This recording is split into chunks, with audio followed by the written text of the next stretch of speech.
radically accepting yourself as the most important person to consistently deserve your own gentleness. And when you hear that, you might have a cognitive idea of what that entails exactly. But what I like to speak about with you today is what it is concretely, what it is practically, why we need it, and how we can do that. But let me tell you this in short, that I grew up as a parentified child with way too many responsibilities, and this really defined me, or I started to define myself as the strong one, the one who would hold the world upon her shoulders. If someone was in distress or is in distress, Femke is there to save the world. And that's a good thing. Actually, it's one of my superpowers. One of my superpowers is to be an optimist, to be strong, to be able to be there for other people. However, it sometimes came at my own expense, where I wasn't listening to what my body was telling me when I was tired, what my mind was telling me when I was worrying too much, or even stepping in the shoes of the people that I wanted to help, not just by helping them, but trying to solve all their problems.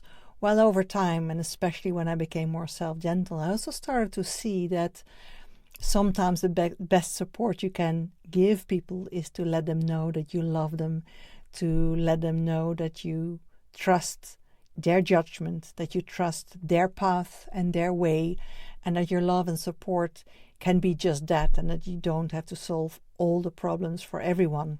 But that is something that I really had to learn over the course of my life, and especially because I wasn't using those coping strategies for nothing. I had to solve things for myself, and that is something that I've been working on, and I'm using the word working a lot during my life. I went to therapy, I worked on myself, I read lots of self-help books and applied that. And a big change came for me when I started to meditate, because by meditation I discovered that I could really stay close to myself.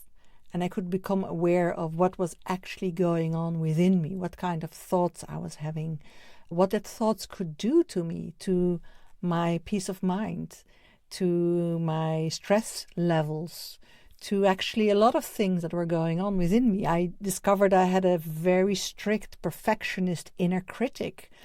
And all these awarenesses of what was going on within me really started to shift when I started to apply self-gentleness.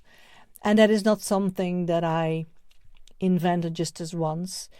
Everything I teach in self-gentleness, it's based on my lived experience, my experimenting with many practices, things that I learned by becoming a meditation teacher. I'm a certified meditation teacher, where I can teach several meditation techniques and find also the benefits and the power of those different techniques, how to apply these. And this all culminated in teaching self-gentleness.